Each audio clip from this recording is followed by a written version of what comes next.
Hello friends, स्वागत है आपका हमारे अपने channel mind and machine reviews में। यहाँ होती है सिर्फ काम की बातें। तो चलिए शुरू करते हैं।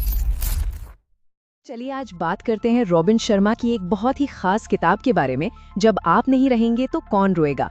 ये किताब ना एक गाइड की तरह है जो हमें सिखाती है कि एक मीनिंगफुल और पर्पसफुल जिंदगी कैसे जी जाए। तो सीधे उस गहरे सवाल पर आते हैं जो इस किताब के नाम में ही छिपा है। एक ऐसा सवाल जो हमें रुककर सोचने पर मजबूर कर देता है। और जानते हैं, इसी गहरे सवाल का जवाब ढूंढने में ये किताब हमारी मदद करती है, एक छोटी सी लेकिन बहुत पावरफुल गाइड बनकर। देखिए, रॉबिन शर्मा की ये किताब कोई भारी भरकम फिलॉसफी की किताब नहीं है, नहीं, बल्कि ये तो छोटे छोटे प्रैक्टिकल लाइफ लेसन्स का एक कलेक्शन है जिन्हें अपनी डेली लाइफ में अपनाना बहुत आसान है। पता है इसमें क्या है? पूरे 101 छोटे छोटे चैप्टर्स हैं और हर चैप्टर बस 1 से 3 पन्ने का। मतलब अगर कोई बिजी भी है ना, तो भी इसे आराम से पढ़ सकता है। यही इसकी सबसे बड़ी खासियत है, ये ज्ञान को बहुत इजी बना देती है। अच्छा, तो चलिए अब थोड़ा और डीप डाइव करते हैं। ये किताब ना बेसिकली 5 मेन आइडियाज के इर्द गिर्द घूमती है। 5 ऐसे रास्ते जो एक मीनिंगफुल लाइफ की तरफ ले जाते हैं। तो ये 5 पिलर्स क्या हैं? पहला है विरासत और नश्वरता, मतलब ये याद रखना कि हम यहाँ हमेशा के लिए नहीं हैं। दूसरा, सिंपल डेली प्रैक्टिसेस, छोटी छोटी आदतें जैसे सुबह जल्दी उठना, ग्रैटिट्यूड प्रैक्टिस करना। यही छोटे छोटे कदम बड़ा फर्क लाते हैं।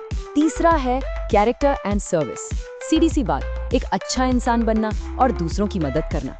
चौथा, माइंड मैनेजमेंट, यानी अपने थॉट्स को कंट्रोल करना, ना कि उनका गुलाम बन जाना। और आखिर में 5वां, वर्क लाइफ बैलेंस।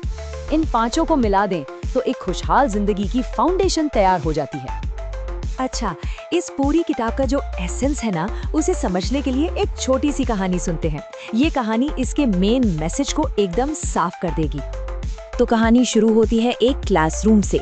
एक टीचर अपने स्टूडेंट्स को एक एक कागज देते हैं और एक सिंपल सी इंस्ट्रक्शन देते हैं। और पता है क्या हुआ? हर स्टूडेंट का कागज अच्छी अच्छी बातों से भर गया।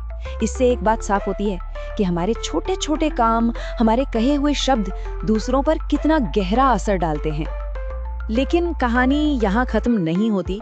बात कई सालों बाद की है। उन्हीं स्टूडेंट्स में से एक की एक एक्सीडेंट में मौत हो जाती है और जब उसके परिवार वाले उसका सामान देखते हैं तो उसके वॉलेट में वही कागज का टुकड़ा मिलता है।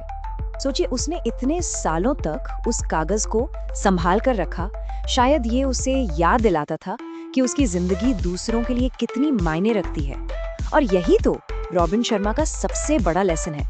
आखिर में जो चीज मैटर करती है वो हमारी सैलरी या पोजीशन नहीं है, बल्कि ये है कि हमने दूसरों को कैसा फील कराया। तो सवाल ये उठता है कि क्या ये किताब पढ़नी चाहिए? चलिए इसके प्रोज एंड कॉन्स पर एक नजर डालते हैं। देखिए, इसकी सबसे बड़ी स्ट्रेंथ है कि ये बहुत ही इजी टू रीड है, प्रैक्टिकल है और अ लॉट ऑफ मोटिवेशन देती है। पर हाँ, एक बात है, अगर किसी ने पहले से सेल्फ हेल्प किताबें पढ़ी हैं तो हो सकता है कुछ बातें थोड़ी रेपिटेटिव लगे। तो फिर ये किताब किसके लिए है?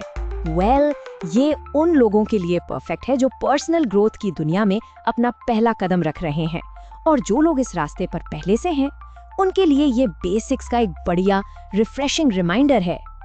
तो इन सब बातों को ध्यान में रखते हुए इसे मिलेंगे 5 में से 4 स्टार। ये किताब, आप जानते हैं, एक शांत से दोस्त की तरह है, लेकिन बहुत पावरफुल है, जो धीरे धीरे आपको एक बेहतर इंसान बनने के लिए इंस्पायर करती रहती है। और जाते जाते इस बातचीत को एक सवाल पर छोड़ते हैं, एक ऐसा सवाल जो इस किताब के दिल में है। जरा सोचिए, आज ऐसा कौन सा एक छोटा सा काम किया जा सकता है जो किसी और का दिन थोड़ा बेहतर बना दे?